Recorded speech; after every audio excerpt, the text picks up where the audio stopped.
Good morning সবাইকে। Happy independence day. আজকে 15 আগস্টের একটা সুন্দর দিনে আমার মেয়ে স্কুলের একটা প্রোগ্রাম ছিল।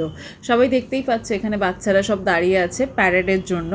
এখানে প্রেপ থেকে শুরু করে ক্লাস 8-এর বাচ্চারা সবাই দাঁড়িয়ে আছে। অনেক দিন ধরে এরা প্র্যাকটিস করছে এই দিনটার জন্য, কারণ এটা একটা ভালো দিন, একটা বিশেষ দিন, যেই দিনগুলো কেন সেলিব্রেট করতে হয় এগুলো শেখানো খুব দরকার। আমরাও ছোটোবেলায় এরকম যেতাম, সকাল সকাল রেডি ফেডি হয়ে 15ই আগস্ট গিয়ে ফ্ল্যাগ হোস্টিং হতো, দেখতাম। আমাদের সময় দিত, আমার মনে আছে আমার স্কুলে মেরি বিস্কিট, দুটো মেরি বিস্কিট আর লজেন্স দিত, সেটাও খুব মজা হতো বন্ধুদের সাথে। সেদিনকে একটা ঝুটি করে যেতাম, অন্যদিন দুটো বেনি না করে গেলে আমাদের পানিশমেন্ট হতো, কিন্তু সেদিনকে একটা করে ঝুটি করে যেতাম।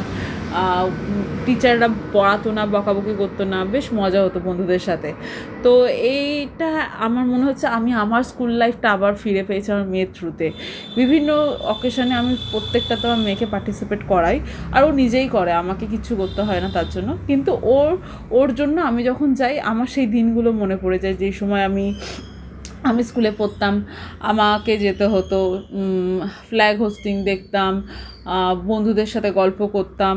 ও বন্ধুদের সাথে গল্প করছে যখন ওদের পারফরমেন্স ছিল না, স্টেজের পিছনে সব দাঁড় করে রেখেছিলো, তখন অন্যদের গানেই নিজেরা নাচছিল। কি করবে, বোর হচ্ছে। তো এই দিনগুলো ভীষণ সুন্দর।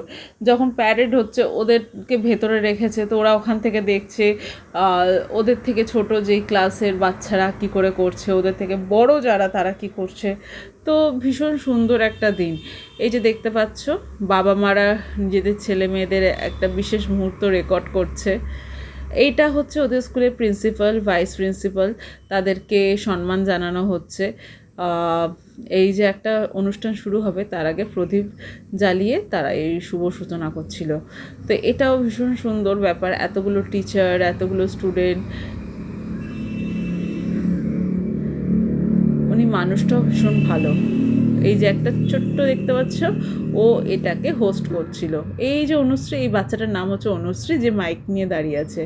সে আমাদের স্বাধীনতা সংগ্রামীদের ব্যাপারেও কিছু বলেছে। খুব সুন্দর একটা উপস্থাপনা ছিল। এখানে প্রদীপ জ্বালানো হচ্ছে, আর ওই বাচ্চা মেয়েটা ব্যাকগ্রাউন্ডে বিভিন্ন স্বাধীনতা সংগ্রামীদের সম্পর্কে বলছিল। একটা বিশাল বড় ব্যাপার, এইটুকুনি বাচ্চা অতটা বড় স্ক্রিপ্ট মনে রেখেছিল, এটা অনেক বড় ব্যাপার। ও আমার মেয়ের ক্লাসেই আছে, তো ও প্রেপেই পড়ে, তো ওই 6 বছর বয়স হবে। তার মধ্যে মোটামুটি 1 পেজ, তার মধ্যে ও মোটামুটি 12-13 লাইন ও বলেছে। তো এতগুলো লোকের সামনে অতগুলো লাইন বলা, আর কনফিডেন্সের সাথে বলাটা এই বয়সে অনেক বড় ব্যাপার। আমি হলে তো পারতাম না। এটা আমার মেয়ে একদম হোয়াইট ফ্রক, সাইডে দাঁড়িয়ে আছে, আমাকে প্রচুর সময় খুঁজছিল, কারণ ওর একটা নিচের ফ্রকের লেস ছিঁড়ে গেছিলো, তো ভীষণ আনকমফোর্টেবল ফিল করছিল। ওই যে দেখো, পায়ে পায়ে আটকাচ্ছে। এইটা প্রথম প্রোগ্রাম, এটা প্রথম ওর ছিল, যেখানে ও গান গাইছিল, কদম কদম বাড়ায় যা।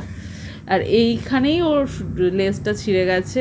দেখতেই পাচ্ছ, ম্যাডাম চেষ্টা করছে লেসটাকে নিয়ে, আমাকে অ্যালাউ করা হয়নি, নইলে আমিই করে দিতাম। তো ওটা ওর কাছে একটু চ্যালেঞ্জ ছিল, স্টেজে ওঠার সময় লেসটা ছিঁড়েছে, কারণ নতুন ফ্রক ছিল। যদি আগে হতো আমিও কিছু করতে পারতাম। এটা ওদের স্কুলের ঠিক বাইরে। মা বাবারা প্রোগ্রাম হয়ে যাওয়ার পর বাচ্চাদের একটু ফটো তুলছে। এটাও বাচ্চারা নেতাজির সাথে ফটো তুলছে। ব্যাস এই অবধি। Thank you.